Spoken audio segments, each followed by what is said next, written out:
Hello, I am here with another book review. So a little bit of background on this. I have this scratch off poster that my boyfriend got for me. I believe it was my birthday, like 2 years ago maybe, but it is 100 essential novels. You can buy these. I'm not sure where he got it from. It was a gift. I'll see, but I'll see if I can link anything.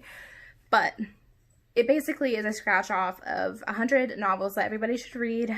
They're ordered chronologically, so starting back, I think the earliest is 1800s, up until just a couple years ago. But one of the older books on the list is Pride and Prejudice. So I found this adorable copy. Someone like banging outside. Okay.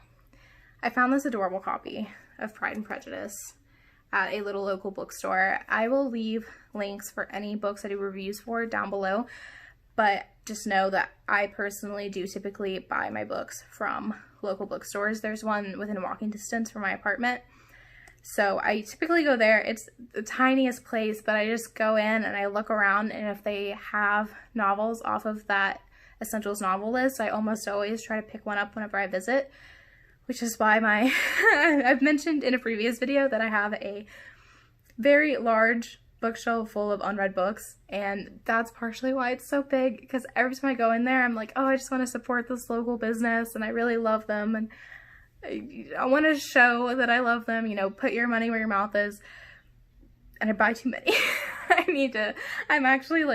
I cut myself off temporarily. So hopefully there'll be a lot of book reviews, because I'm trying to read all the books so that I can buy more books. It is what it is. If you're a fellow lover of reading, then you get it. You just get it. But I will link this copy, if I can find it, down below. I typically just link through Amazon because it's easiest. You can buy through them, you can use the link, or you can, look at the book and then go get it elsewhere. That's fully up to you individually. But this is illustrated by Alice Patullo.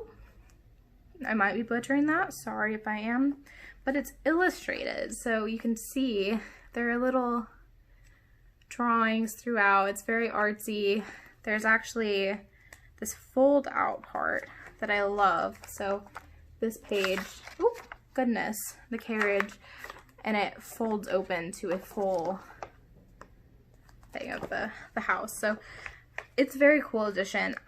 Whenever I'm looking for classics such as Pride and Prejudice, I sometimes just get like the basic editions, and I know like Barnes and Noble and Books A Million, those chains typically have their own printings of them, and they're really inexpensive. So if you're looking for something just basic and inexpensive, then those are absolutely awesome options. But since I really love to collect books, I typically look for editions like this. I try to find ones that are unique, interesting, just really like where somebody took something so classic and put their own spin on it. I really appreciate that, and I think it's a really awesome way to support. So, love this edition. Was so excited when I found it, and absolutely no regrets with, sometimes it costs a little more to buy a fancy edition like this. You can get this book, like I said, so cheap. This one was $16, so it's still not that expensive, and it's so much cooler. And it really, this works as like, I put it out on display. I used to have books, this one included, stacked up on my desk that's in the living room, kind of as like decor. And it works really well because people see it, they see Pride and Prejudice, they know what it is, clearly. It's very well known, literary moment. So they pick it up and they look at it, and I've gotten a lot of compliments on this copy of the book just because it is unique and fun. So that's my 2 cents on that. Didn't really mean to ramble that long, so whoopsie. But getting onto the book itself. I actually read this book quite a while ago. I think I finished it the end of last summer, so not quite a full year ago, but close to it. So I really had time to kind of sit on my thoughts, which means I may not have the detail I would have had if I had filmed this right away, which I do to an extent regret. But what I can tell you is that after this time has passed, I still cherish this book. I adored this book. And I say that it isn't the easiest read. It isn't the fastest read. I'll be honest with you. It's pretty slow.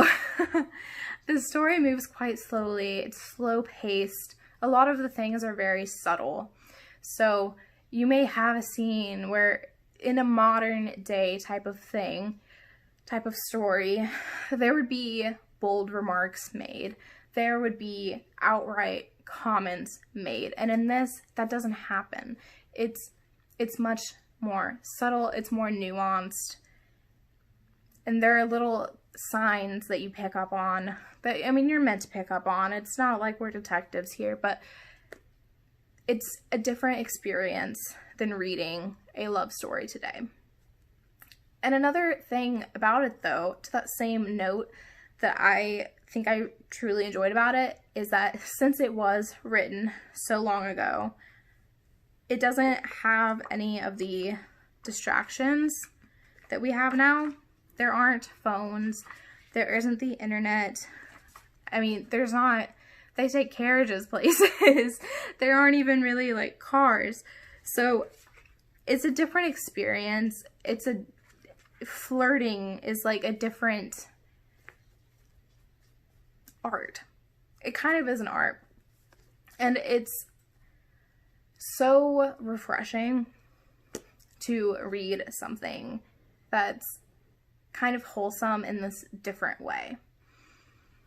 And that's not to say, I mean, not all these characters would be considered wholesome then or now, per se, but it feels wholesome whenever you are constantly surrounded by things like reality television and movies with all these crude remarks and language, and sexuality is very in your face in the modern day. And I'm not saying that's a bad thing. I'm not saying I'm against that by any means whatsoever, but I do think there is like beauty in this sort of execution as well that doesn't have that stuff.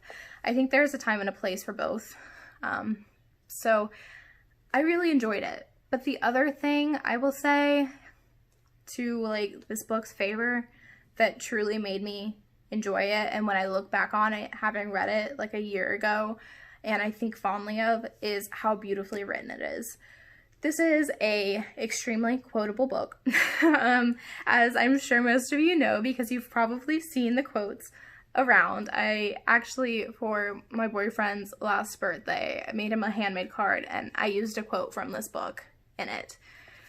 A quote by Mr. Darcy that he writes to Elizabeth. So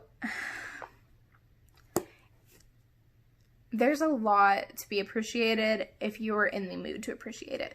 So I'll get back to that as a positive in a moment. Really quickly touch on negatives. The language it's hard to read quickly at times because it is older language. It's not that we don't know any of the words, it's just the style, which it is what it is. And I think starting out reading it bothered me a lot more, but the farther into the book I got, the more used to it I got, and it actually became very easy to just sit down and casually read it. I didn't find myself stopping to be like, wait, what does that mean, or what is that phrase, or anything like that. There were also, this is a kind of double, what's the saying? That wasn't cute. Double-edged sword, that's what it is. Double-edged sword in that there is a lot of not very common vocabulary in this book. So you can look at that as a negative in that you're going to run into a lot of words you don't know, and you either have to make the decision to use your context clues and move on or look it up. I found myself looking them up a lot at the beginning, and then the farther in I got, the more I was concerned with the story and the less concerned I was with knowing the exact definition of every word. So you can look at that as a negative and that you're going to run into things you don't know, or you can look at it as positive because it is a learning opportunity. I did learn new words from it. I actually have a notebook with a list of vocabulary words in it from this book, which might sound terrible to some of you, but I love a good learning opportunity if I'm in the right mood. If I'm not in the right mood, you can forget it. And I know we all have these moods, but sometimes I crave that still. I've graduated college now, and sometimes I still find myself craving like an opportunity to learn more because I do love just the act of learning. So it gives you that if you want it. If you don't want it, I mean, you can figure out what 99% of the words mean just by reading the sentence. You don't really have to look that deep into it. It's kind of a decision you can make. So that's a little bit of a good and bad to it. But I lost my train of thought. Going back to what I was talking about earlier, I mentioned I had my vocab list, just lame. I also had a list of quotes because I found myself as I was reading this book, if I really sat down and I paid attention to what they were saying, there are so many things in here, sentiments that apply today, even though I talked about how different the world is then versus now and like the style of things and how it works. There are so many like one-liners or like paragraph tangents, tidbits in there that despite all these changes are still so relevant today.